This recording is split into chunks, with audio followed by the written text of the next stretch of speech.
दोस्तों, क्या आपके पास एक सीएनजी गाड़ी है और उसका माइलेज कम मिल रहा है? तो इस वीडियो में मैं आपको बताऊंगा इसके कारण क्या हो सकते हैं और आप क्या कर सकते हो इसका माइलेज बढ़ाने के लिए। चलिए शुरुआत करते हैं। पहली चीज है दोस्तों, आपको गाड़ी का एक रेगुलर मेंटेनेंस जो होता है वो करना है।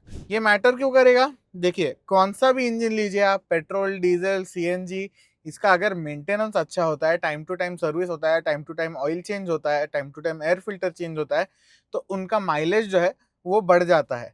क्योंकि ऑयल अगर गाढ़ा बन जाता है तो वो रिस्ट्रिक्ट करेगा इंजन को। अगर एयर फिल्टर जो है वो रिस्ट्रिक्ट कर रहा है एयर फ्लो को, तो तब भी गाड़ी का इंजन जो है वो थोड़ा बहुत स्ट्रेस होके ज़्यादा फ्यूल कंज्यूम कर लेता है। तो इसके अलावा आपके फ्यूल इंजेक्टर जो है सीएनजी या फिर पेट्रोल के, दोनों के आपको चेक कर लेने हैं कि साफ़ है कि नहीं। अगर उसमें कंटेमिनेशन है तो हो सकता है कि सीएनजी का फ्लो जो है वो ठीक से नहीं हो रहा है, इसके वजह से आपकी गाड़ी जो है वो ज़्यादा सीएनजी कंज्यूम कर ले रही है। तो दोस्तों, ये एक बात हो गई कि आप जितना अच्छा इंजन मेंटेन करके रखोगे उतना अच्छा आपको माइलेज मिलेगा। सीएनजी के इंजन जो है दोस्तों वो हायर टेम्परेचर पे ऑपरेट करते हैं, यानी सीएनजी गाड़ियों का स्पार्क प्लग जो है वो जल्दी वेयर एंड टेयर हो जाता है उसका। तो आपने क्या करना है कि सीएनजी के स्पेसिफिक स्पार्क प्लग आते हैं वो आपको बिठाने हैं, और जनरली जो है वो 10, 15, 20 हज़ार किलोमीटर के बाद चेंज करने होते हैं। तो आपको तब जाके चेंज भी करने हैं टाइम टू टाइम, यानी आपके गाड़ी में मिसफायर भी नहीं होगा और ज़्यादा सीएनजी कंज्यूम नहीं करेगी। तीसरी चीज़ है दोस्तों, आपके टायर प्रेशर। आपके गाड़ी में कौन सी भी गाड़ी ले लीजिए, अगर उसमें टायर प्रेशर कम है तो आसान सी बात है कि इंजन को ज़्यादा काम करना पड़ता है एक सर्टेन डिस्टेंस कवर करने के लिए। अगर ज़्यादा काम करना पड़ रहा है इंजन को तो आसान सी बात है कि वो ज़्यादा फ्यूल कंज्यूम कर लेगा। तो आपका सीएनजी का माइलेज जो है वो तभी भी ड्रॉप होने वाला है। तो आपको जो है दोस्तों 1 महीने बाद, 2 हफ्ते बाद आपको टायर प्रेशर जो है वो चेक करानी है। हवा एक सही प्रेशर पे आपको सेट करके रखनी है। पर आपको प्रेशर कैसे पता चलेगा? देखिए, ड्राइवर का दरवाज़ा जो होता है उसके साइड में अगर आप दरवाज़ा खोल के देखोगे तो आपको एक स्टिकर दिख जाएगा जिस पे लिखा होता है कि गाड़ी के टायर की प्रेशर कितना होना चाहिए।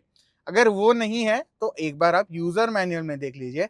जनरली जो है गाड़ियाँ 30 से 35 पीएसआई जो है वो हवा रख लेती है। नॉर्मल जो कार्स होते हैं उनके, ऑब्वियसली ट्रक्स का अलग होता है। चौथी बात दोस्तों, गाड़ी स्मूथली ड्राइव करिए। अग्रेसिव ड्राइविंग, रैश ड्राइविंग, ये सारी चीजें मत करिए। देखिए, अगर आप एकदम फुल एक्सेलरेटर दे रहे हो, किसी के पीछे चिपकने के बाद एकदम से ब्रेक दबा रहे हो, ऑब्वियस सी बात है अगर आप गाड़ी में ज्यादा एक्सेलरेटर दे रहे हो तो सीएनजी ज्यादा जाने वाला है, इंजन में ज्यादा जलने वाला है सीएनजी।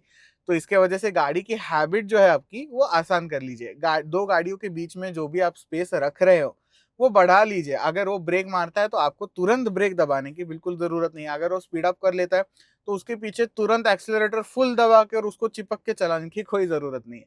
एकदम स्मूथली ड्राइव करिए, आराम से ड्राइव करिए, स्पेस रखिए दो गाड़ियों के बीच में, और आपका माइलेज जो है वो अच्छे से बढ़ जाएगा। और इसके वजह से आप एक स्टेडी स्पीड जो है वो मेंटेन कर पाओगे। अगर हम नॉर्मल रोड पे चला रहे हो, 40 पे कोई चला रहा है उसके पीछे आप भी 40 के पीछे चले जाओ, अगर वो जोर से ब्रेक भी मारता है तो आप आराम से रुक भी पाओगे। आपको एकदम चिपक के एक्सीडेंटल सिचुएशन क्रिएट नहीं करनी।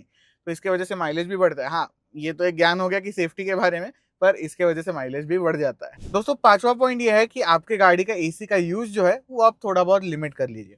क्यों? क्योंकि जब आप एसी ऑन करते हो, एसी का एक कंप्रेसर होता है। कंप्रेसर चलाने के लिए कंप्रेसर पावर ले लेता है इंजन से। ये एक प्रॉपर मैकेनिकल पावर ही ले लेता है, तो उसके वजह से इंजन का लोड जो है वो वहीं पे बढ़ जाता है। तो इसके वजह से लोड बढ़ा है तो ऑब्वियसली ज़्यादा फ्यूल लगेगा। ज़्यादा फ्यूल लगेगा तो आपकी सीएनजी की गाड़ी जो है वो माइलेज कम दे देगी।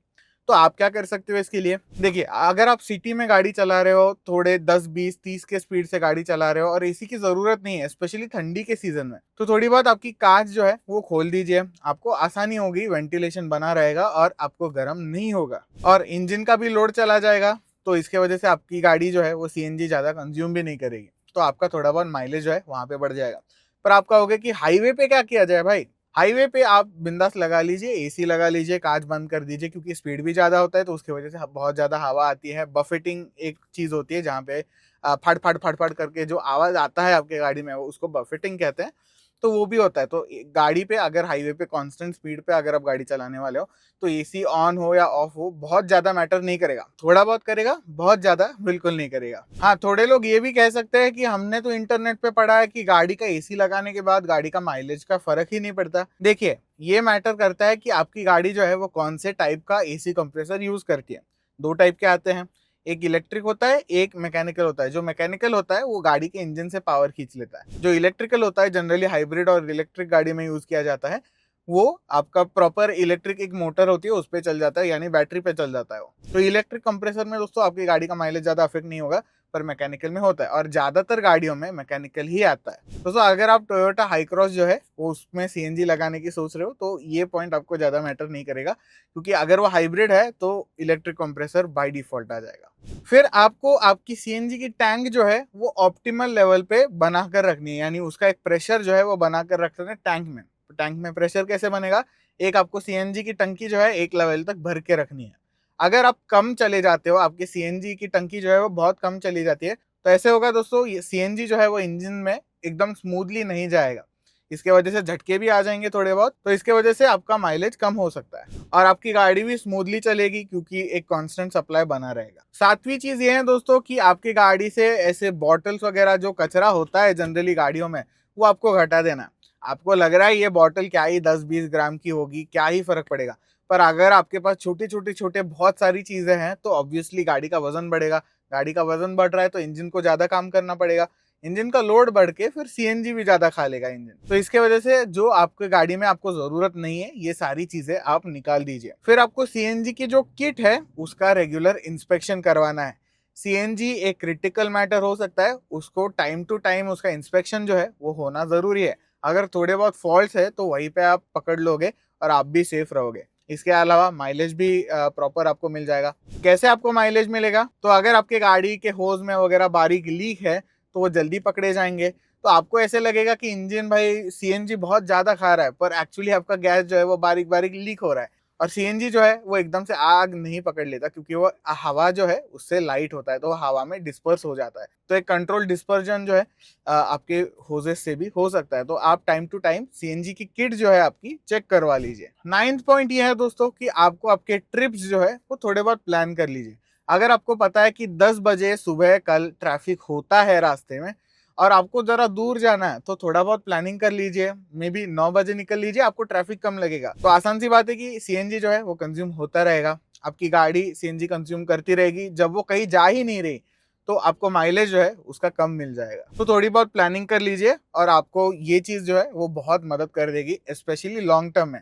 लास्ट पॉइंट ये है दोस्तों कि आपकी गाड़ी का इंजन जो है वो थोड़ा बहुत आप वार्म होने दो, यानी गर्म होने दो थोड़ा बहुत। इससे क्या होगा कि आपकी गाड़ी का इंजन जो है वो ज़्यादा अच्छे से परफॉर्म कर लेता है, क्योंकि एक टेम्परेचर आ चुका होता है, उसको हम ऑपरेटिंग टेम्परेचर कहते हैं, जहाँ पे वो सबसे एफिशिएंट काम कर लेता है। और आपका इंजन जो है वो उस टेम्परेचर तक आने के लिए डिजाइंड भी होता है कि इस टेम्परेचर पे ज़्यादा से ज़्यादा एक रेंज होगी उसके बीच में रहे, ताकि आपको सबसे ज़्यादा एफिशिएंसी भी मिल पाए और इंजन भी बहुत अच्छे से काम कर ले और उसकी लॉन्जेटिविटी यानी रिलायबिलिटी जो है वो लॉन्ग टर्म तक रहे। तो ये एक बात होगी। और दूसरी चीज, सीएनजी एज अ फ्यूल जो है एक सर्टेन टेम्परेचर पे बहुत अच्छे से बर्न हो पाता है। तो उस टेम्परेचर तक गाड़ी आने तक थोड़ा रुक लीजिए, या फिर अगर आपको निकलने की घाई है थोड़ी, तो आप गाड़ी बहुत एकदम तेजी से तुरंत ही मत चलाइए। थोड़ा टेम्परेचर आने दीजिए गाड़ी के इंजन में और फिर आप जितना चाहे उतना भगाइए, पर आपको माइलेज भगाने के बाद नहीं मिलेगा। तो दोस्तों ये सारी चीजें करके आप सीएनजी गाड़ी का माइलेज बढ़ा पाओगे। अगर आपको लगता है कि मैंने कोई पॉइंट मिस कर लिया है तो मुझे कमेंट्स में बताइए, लाइक करिए, शेयर करिए, सब्सक्राइब कर लीजिए। मिलते हैं आपको नेक्स्ट वीडियो में।